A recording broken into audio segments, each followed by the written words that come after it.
you ran your last course at plane soaring in 2011. What have you been doing since? Well, big decision, Nick. Maren knew that I wasn't really quite ready to give up gliding, but there were pointers. On the practical side, the bitumen strips had really, in fact, they'd gone by their use-by date, frankly. And I did ask for a quote to get them resurfaced. And the figure was such that I said, well, that's an easy decision. We're not doing that. So Maren's health was heading south, and that was a major, major factor. We had a married daughter in town. We were about 20 minutes out of town. And she had married a local man, and they actually had a little child, which was wonderful against our expectations, certainly. So these were the three main factors. So we built a house in town, and here we are on the western edge of Dalby town. It was a big decision, and I'll be honest, I grieved, I guess, for the loss of gliding. I've been doing it more than 50 years, a better part of 55 years. And although I might get the odd chance of a ride in a two-seater, I have by now fully accepted that it's over. And doing, new house with everything associated with that, there's a lot of practical stuff to be going on with. And we're part of a church, and there's all stuff associated there, etc. So boredom has not been a problem, Nick, that's for very sure. Well, I'm glad to hear that. Now, you did manage to fill some of your time writing a book with the lovely title, Hold Fast to Your Dreams. Goes into a lot more detail than we've been able to cover in our chat here. And I commend it to our audience. How did you come up with the title? Way back when I won the Worlds in Finland, after that I received an invitation to a secondary girls' school. I can't remember where it was, I'm sorry. In the south of England somewhere. Anyway, after I'd given my presentation and I gave it an RAF uniform, I thought that was appropriate. They were leading me back through a classroom to the car park. And we came through this classroom, and I'm glancing around as I went, and I saw this picture on the wall. And there was a picture of a seagull in flight, and it caught my eye, and they could see I was attracted to it. So I actually wandered over to it to have a closer look and see the words that were written on it.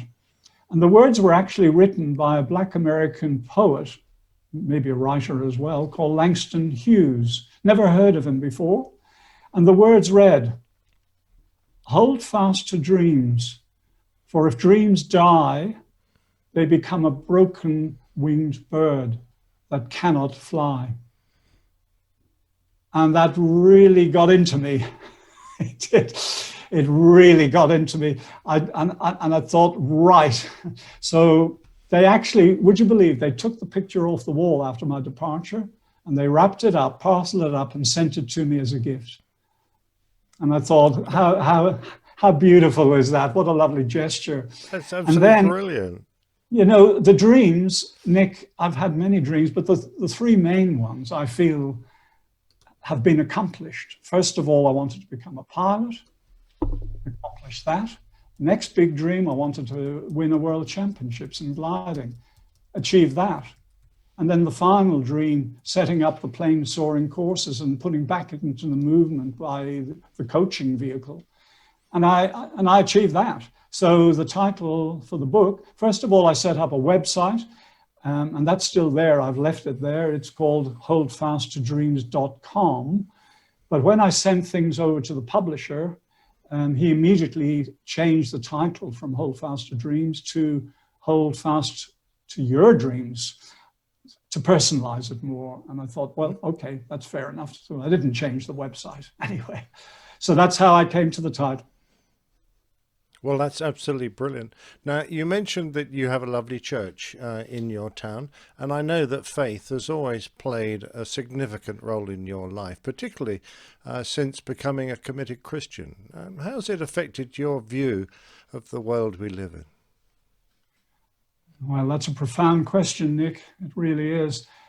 In all honesty, I've always believed right from my childhood. That was the sort of family background I was brought up in. So I've always believed. But it wasn't until a Christian meeting in Hong Kong in 1993 where my life changed dramatically. The Holy Spirit touched me very powerfully during that meeting, totally unexpectedly. And frankly, my life hasn't been the same since. It completely changed. I felt a greater love and compassion for people. Reading the Bible has just opened it up completely to me. And Maren and I have been elders now in our church for about 12 years. Some 5 or 6 years ago, I actually did a course to become a hospital chaplain, or as they call it these days, pastoral caring. So before the COVID hit, I was doing each week hospital and aged care visiting. And I know that's something I was meant to be doing. It's been very rewarding as well as extremely challenging at times. But so faith has been central in my life, and absolutely central since that moment in Hong Kong in 1993. And I have an inner peace rising from the knowledge that I will spend eternity with my Lord and Savior, Jesus Christ. So it's number one, absolutely. And it makes everything else, frankly, relatively insignificant. And it's especially wonderful to have that assurance given the state of everything going on in the world right now. Well, I was going to ask you if you were to single out one event, which do you think of most fondly? I think you've already answered that question.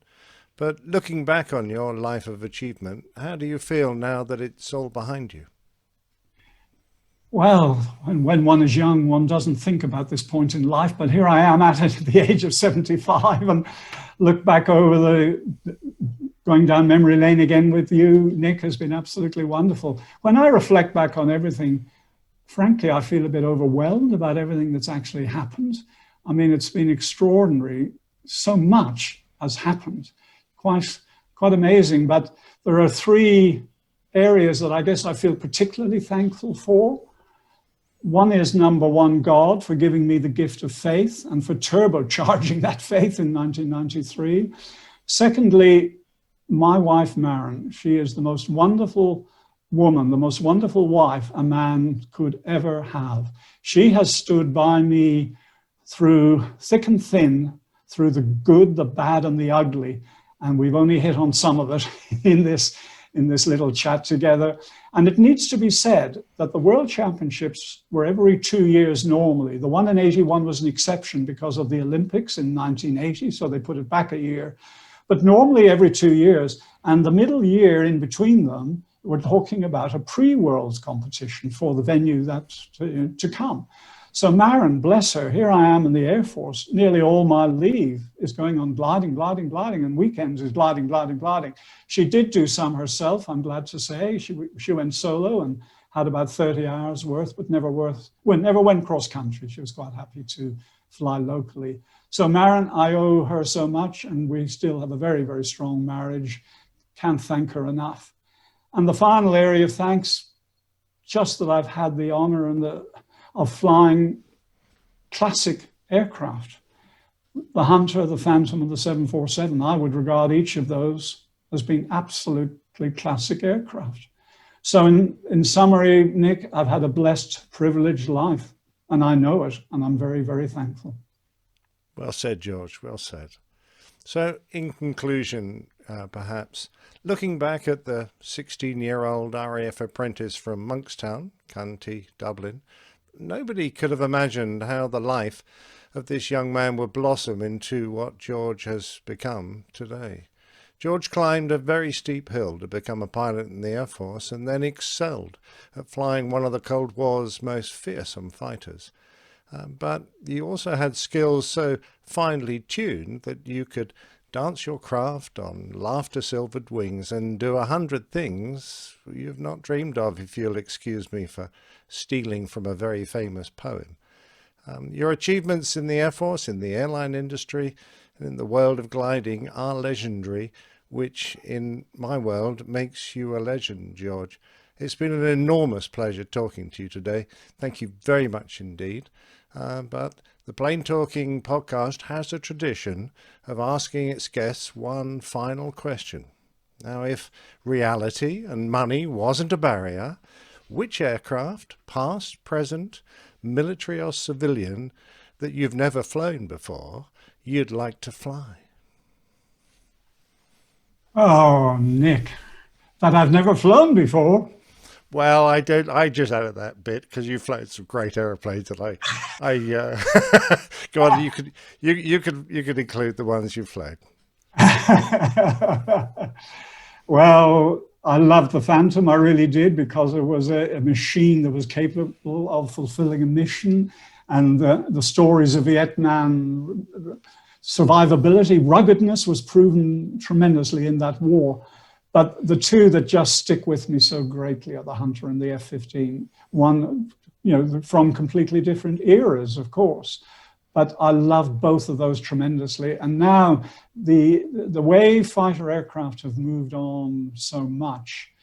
I was talking to an F-18 instructor actually in the RAAF recently, who's a glider pilot. And we were talking about the fighter world, and he's flying the F-18. And he was talking about how things have advanced.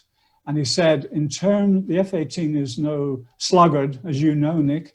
But when he said, as far as the Raptor's concerned, forget it, forget it. And I thought, wow, has it moved on that much, It really is. And in the airline world, of course, things have become much more automated.